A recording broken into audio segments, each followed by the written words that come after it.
We are gathered here for innovation for assessment 3 of innovation and entrepreneurship, a video essay reflecting on our journey on for the group project. Yeah, The thank pitch. you. How does innovating for a significant established corporate differ from innovating for a startup client? Innovation has recently become a necessity for business ventures to ensure their survival and to stay competitive. Innovation has a close associated with novelty and flexibility to help organizations develop unique solutions to the problems they face by implementing which in many cases may not align with traditional approaches of solving problem in businesses. However, the flexibility gives innovation a unique dimension that is free from any external influence to incorporate additional procedures while developing solutions in most cases analysis and idea generation innovation is based on the problem and possible solutions which might help organizations use its weakness to its own advantage. Innovative solutions help organizations utilize their overall resources more effectively and efficiently since it gives them a strategic advantage over their competitors. Because of the unique approach to executing business activities, innovating for a large and established corporation is very different from innovating for startups.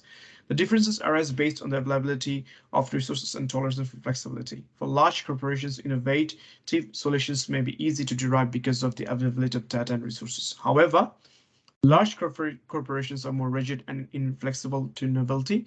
The challenge in innovate for a large organization is based on the limitations in implementing the solutions and altering an existing system, process, or culture in the client organization. However, innovating for startup is quite different, which we discover from our own experience with Berserk. The key difference startups have from established organizations are usually based on limited resources and more room for flexibility. Innovating for startups may be more challenging as well as interesting since there is often a limited resource allocation for the solutions as well as having limited data for analytics.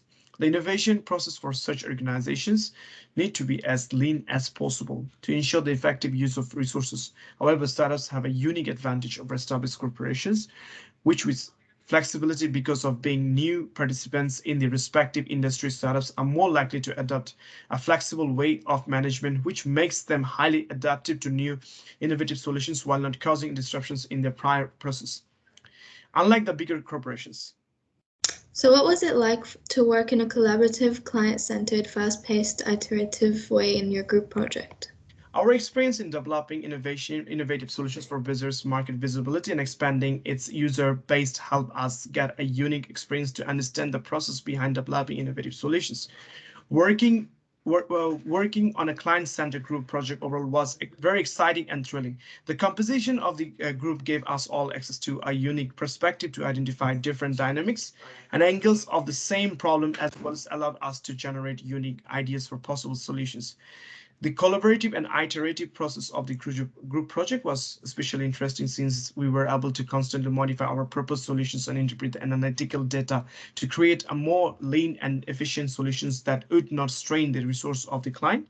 Much to our surprise, the overall process was based on simple solutions and avoiding complex solutions which take more time and resources to develop. Since we are in a fast-paced environment to innovate, we had to opt for optimally for the simplest and lean solutions to help the company solve its issues while optimally using its asset and leveraging the unique identity to ensure future growth.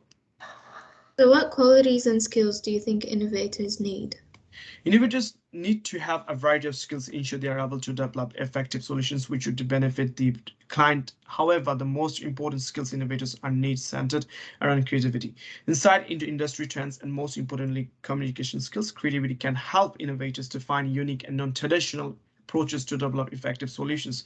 Creativity is a critical skill since there is a lack of knowledge regarding the forms of problems the client or innovator would face. However, by being creative, the innovator can be flexible and quick to develop their record solutions. Apart from that, industry insights can help guide them to the kind of solutions which would be more acceptable based on industry data, reducing the chances of failure.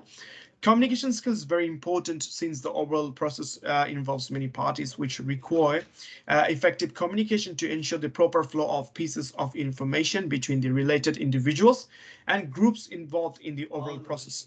Uh, Reflecting on our group project experience, how did your team ensure every member was seen and heard? Working in a group requires the participants to take the responsibility to ensure that no member is left isolated, as well as prevent over or under allocation per member. Since we work in a group, we had to ensure that there was proper communication between all the members. Our group of six consists of diverse members, which work to our advantage to derive effective solutions and based on the knowledge of each member. However, it was necessary for us to remove certain barriers to ensure that every member was seen and heard. Since the group was small, it was much easier to promote communication between the members. Task allocation between the members in pairs ensured that no member was isolated and gave them access to participate and have an equal contribution.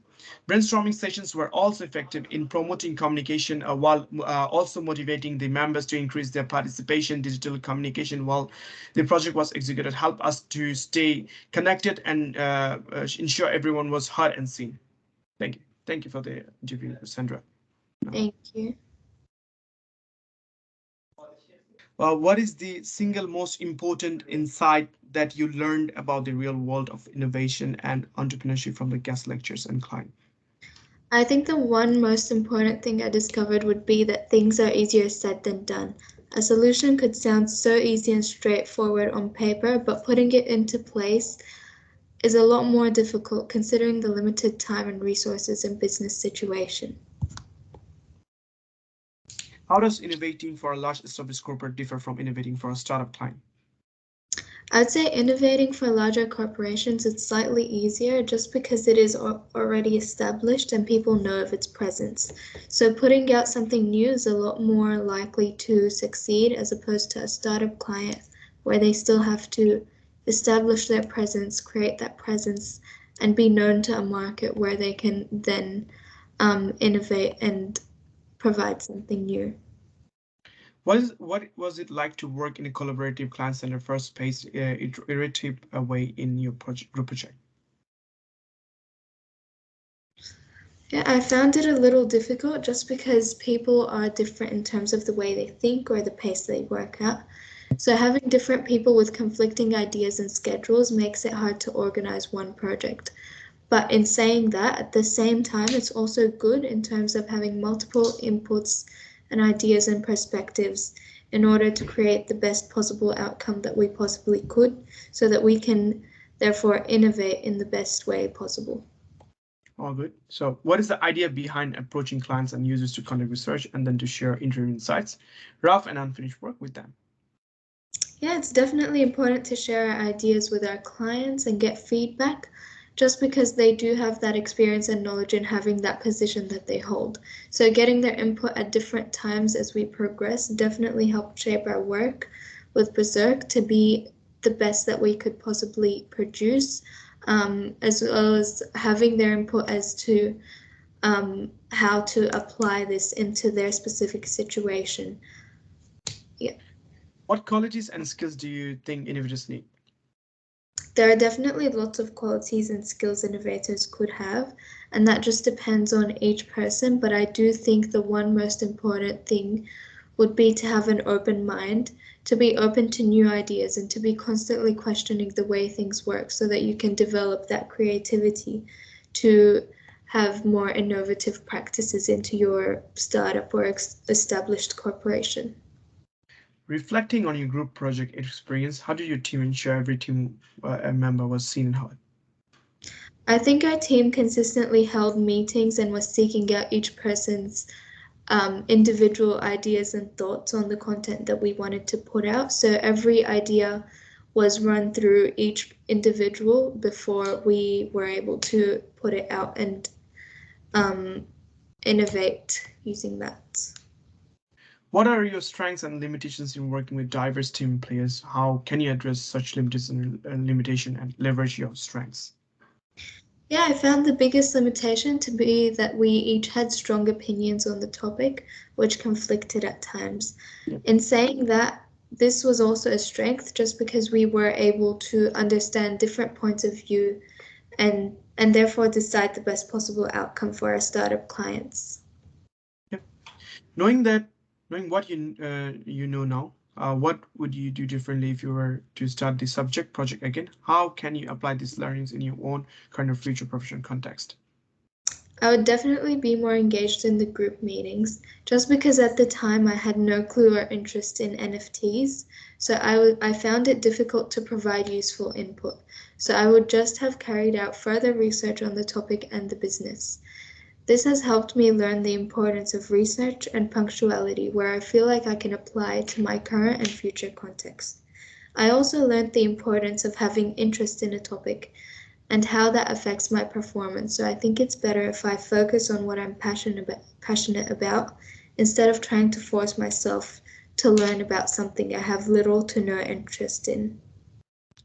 Nice to see good, insightful answers from you, Sandra. Thank you for that. Thank you, Redoy. Thank you.